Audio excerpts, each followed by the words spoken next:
اعوذ باللہ من الشیطان الرجیم بسم اللہ الرحمن الرحیم۔ شیعہ شناسی میں ہماری کل گفتگو اسٹارٹ ہوئی تھی آیہ اکمال کے بارے میں، الیوم اکملت لکم دینکم واتممت علیکم نعمتی ورضیت لکم الاسلام دینا۔ اس میں ایک نقطہ باقی رہ گیا تھا کہ ایک ابہام اور اس کا جواب، اور وہ ابہام کیا ہے؟ وہ ابہام یہ ہے کہ یہ آیت نازل عرفے کے دن ہوئی اور اس کی تلاوت کی گئی کس دن؟ غدیر کے دن۔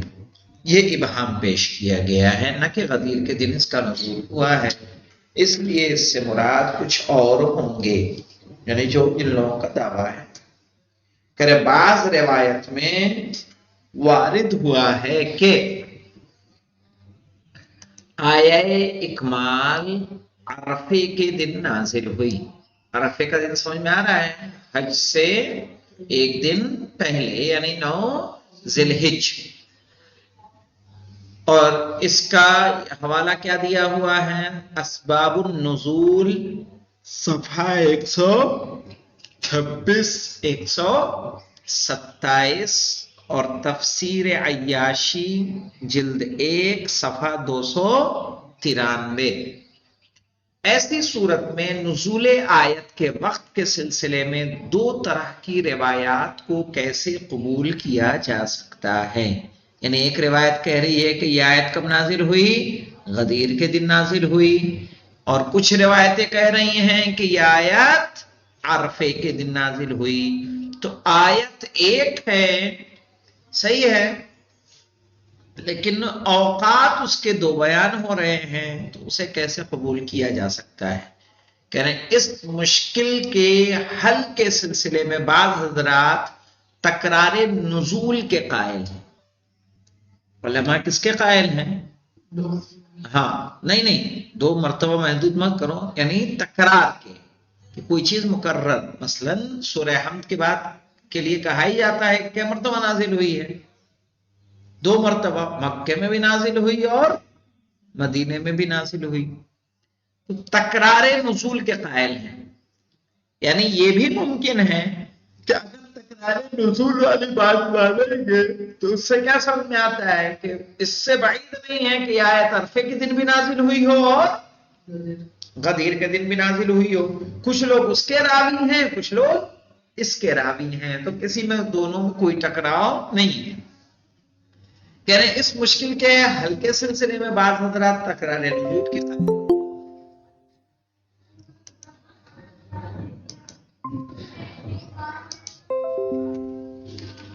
السلام علیکم۔ السلام علیکم جناب۔ خیریت سے ہیں؟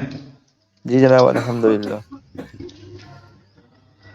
دیکھیں، وہی کل جو ہماری گفتگو تھی آیہ اکمال کے بارے میں، تو اسی میں آج بحث جو ہے وہ یہ ہے کہ ایک روایت کہا جا رہا ہے، کچھ روایتیں اس طرح کی وارد ہوئی ہیں کہ عرفے کے دن نازل ہوئی، اور کچھ کہہ رہی ہیں کہ کب نازل ہوئی؟ عید غدیر کے دن نازل ہوئی۔ تو دونوں آیت ایک ہے، 2 وقت کیسے نازل ہو سکتی ہے؟ اس کا وقت مختلف کیسے ہو سکتا ہے؟ تو اس کو کیسے حل کیا جائے گا؟ تو کہہ رہے ہیں اس مشکل کے حل کے لیے علماء نے کس چیز کو مانا ہے؟ تکرار نزول کے قائل ہیں علماء، کہ کوئی آیت مکرر یہ بھی ہو سکتا ہے عرفے کے دن بھی نازل ہوئی ہو اور غدیر کے دن میں نازل ہوئی ہو، جیسا کہ بہت سی دیگر آیات پیغمبر اکرم صلی اللہ علیہ وآلہ وسلم پر مکرر نازل ہوئی ہیں۔ یعنی صرف یہی آیت نہیں، بلکہ اس کے علاوہ بھی دوسری آیت ہیں کہ جو رسول اکرم پر مکرر نازل ہوئی۔ 3 نمبر کا حاشیہ کیا کہہ رہا ہے؟ ان آیات سے واقفیت کے لیے سیوطی کی الاتقان جلد 1 صفحہ 130 131 ملاحظہ فرمائے۔ میں نے سرچ کیا اتقان کو، لیکن اتقان کی PDF مجھے ملی نہیں۔ مل جائے گی تو میں اس کو دیکھنے کی کوشش کروں گا کہ آخر کتنی آیتیں ہیں کہ جو مکرر ارشاد یعنی نازل ہوئی ہیں۔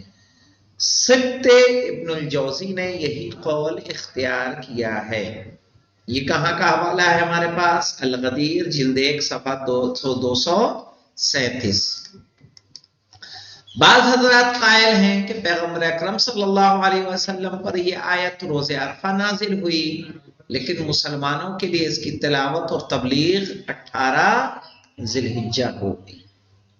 اور جن روایات میں وقت نزول روز غدیر بیان ہوا ہے ان سے مراد تلاوت و ابلاغ ہے، اور شان نزول کے لحاظ سے دونوں طرح کی روایات کا مطلب ایک ہی ہے۔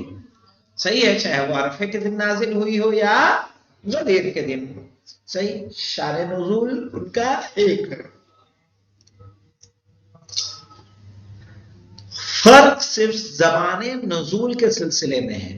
اختلاف اگر ہے تو کب نازل ہوئی، کہ کس وقت، عرفے میں یا غدیر میں۔ علامہ طباطبائی نے بھی اسی قول کو اختیار کیا ہے۔ 1 نمبر کا حاشیہ کہاں کا ہو سکتا ہے؟ المیزان جلد 5 صفحہ 196 197۔ بعض حضرات نے پہلی روایت کو دوسرے قسم کی روایت پر ترجیح دی ہے۔ علامہ منی نے اس قدیر کو الغدیر کے جلد 1 صفحہ 230 پر دلیل کے ساتھ نقل کیا ہے۔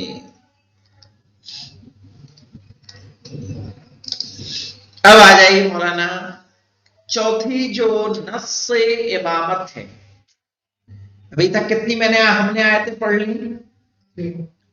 3۔ کون کون سی؟ ایک آئے ولایت ہے نا، اور ایک آئے بلغ، اور ایک آئے اکمال۔ صحیح ہے، ہم نے 3 آیتیں پڑھی کہ جو ولایت مولا کائنات پر صراحتاً دلیل ہے۔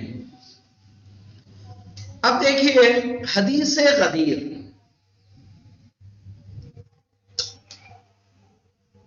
حدیث غدیر معتبر کیوں ہے؟ اس کا انکار کسی نے نہیں کیا ہے۔ کیوں؟ کیونکہ اس سے بڑا مجمع کسی وقت رسول اسلام کے پاس تھا ہی نہیں، جو اتنی کثیر تعداد میں ایک مجمع رسول کے سامنے موجود تھا۔ اختلاف کہاں کیا ہے؟ اختلاف کیا ہے کہ مولا کے معنی دوست کے۔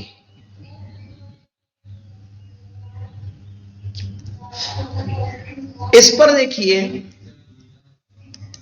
عقیل الغربی صاحب بہت اچھے طریقے سے اسے پیش کرتے ہیں۔ کیا؟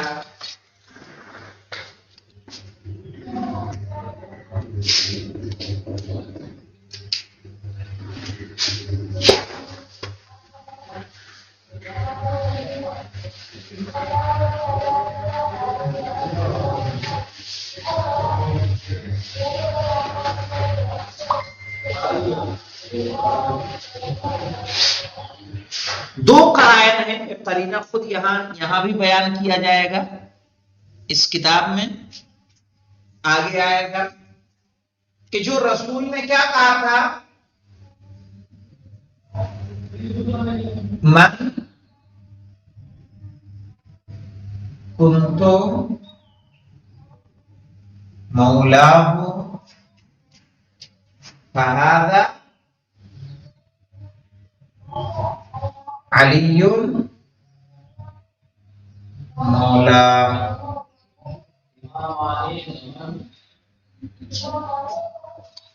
اب یہاں پہ دیکھیے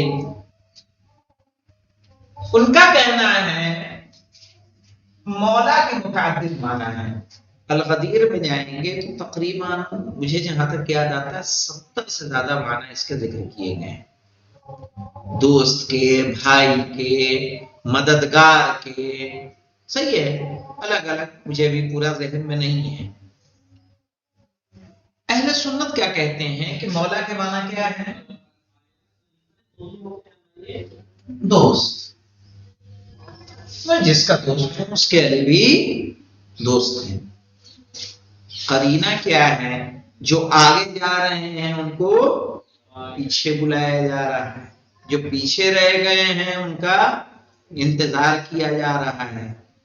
دھوپ ہے، پیڑ نہیں ہے کہ کوئی انسان سایہ کر سکے، ایک چادر کا سایہ کیا گیا ہے، خیمہ لگا ہے، وہ بھی صرف کس کے لیے؟ رسول خدا کے لیے، باقی کسی اور کے لیے نہیں۔ اس سلسلاتی دھوپ میں نماز ظہر پڑھنے کے بعد رسول اگر یہ خالی لوگوں کو جمع کر کے کہیں کہ میں جس کا دوست ہوں اس کے علی دوست ہے۔ عقیل صاحب کا کہنا ہے کہ یہاں لفظ مولا، یعنی اس مولا کے بارے میں دوست نہیں بولتے تھے، اس کے بارے میں بولتے ہیں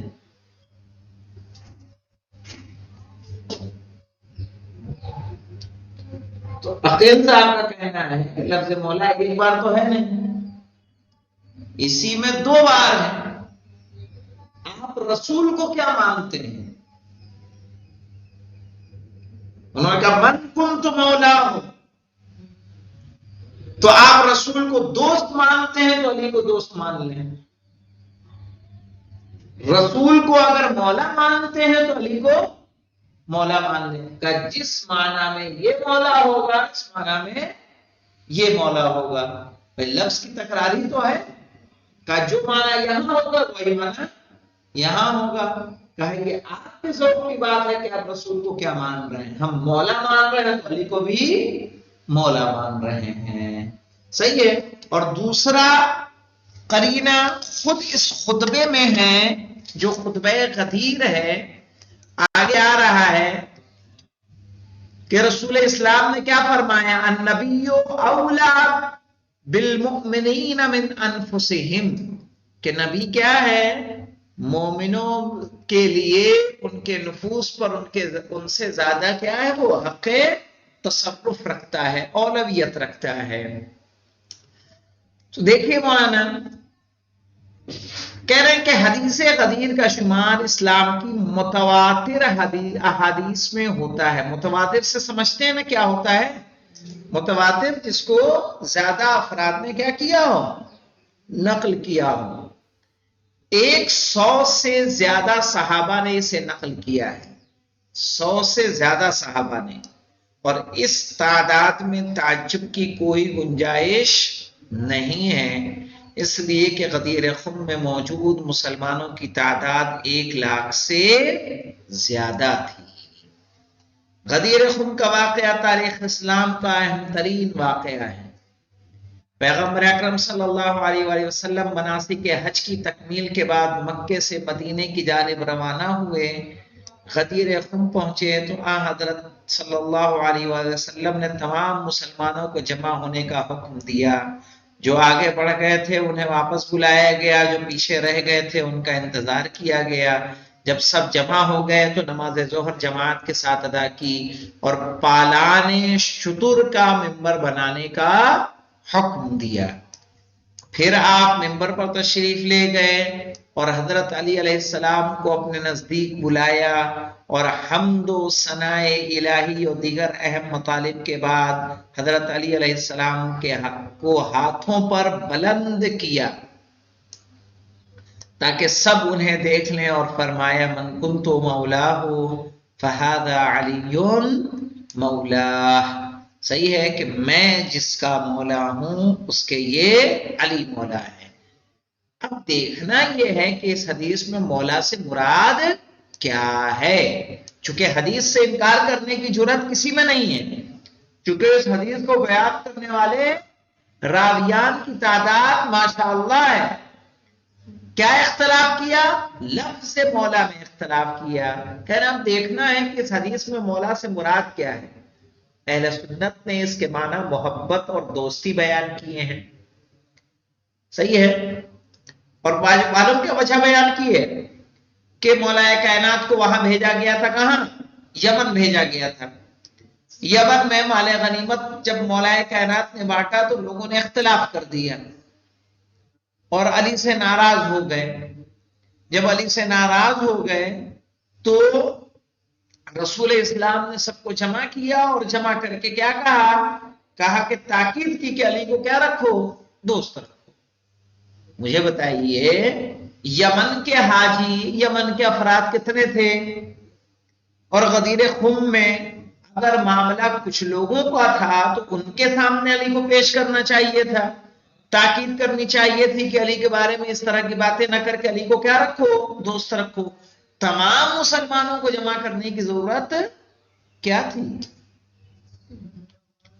کہہ رہے ہیں اب یہ دیکھنا ہے کہ اس حدیث میں مولا سے مراد کیا ہے۔ اہل سنت نے اس کے معنی محبت اور دوستی بیان کیے ہیں، لیکن شیعوں کے نزدیک اس کے معنی اسلامی معاشرے کی قیادت و رہبری ہے، اس لیے کہ لفظ مولا کے ایک معنی دوسروں کے امور میں حق تصرف بھی ہیں۔ اس طرح اس حدیث کے معنی یہ ہوں گے کہ جو شخص مجھے اپنا مولا یعنی اپنے امور کا خود اپنے سے زیادہ حقدار سمجھتا ہے، صحیح ہے، مجھے سمجھتا ہے، علی اس کے مولا ہوں گے اور انہیں بھی اس پر ایسی ہی ولایت حاصل ہوگی۔ متعدد عقلی و لفظی قرائن اس نظریے کی تائید کرتے ہیں۔ نمبر 1 دیکھیے مولانا کہہ رہے ہیں پیغمبر اکرم صلی اللہ علیہ وآلہ وسلم نے اپنے خطبے کے دوران بطور مقدمہ مومنین پر اپنی ولایت کا ذکر کرتے ہوئے فرمایا النبی اولا بالمؤمنین من انفسہم، کہ نبی ان کے مومنین کے نفوس سے ان سے زیادہ حق اولویت رکھتے ہیں۔ یہ تذکرہ واضح قرینہ ہے کہ من کنت مولاہ فعلی مولاہ میں مولا کے کیا معنی ہے۔ اگر یہ نہ معنی ہوتا تو رسول پہلے کیوں اقرار لیتے؟ النبی الست النبی اولا بالمؤمنین من انفسہم، یعنی کیا 3 نمبر کا حاشیے پہ آ جائے گی مولانا؟ یہ نہیں، یہ تو آیت ہے مولانا، سورہ احزاب کی 6 نمبر کی آیت ہے۔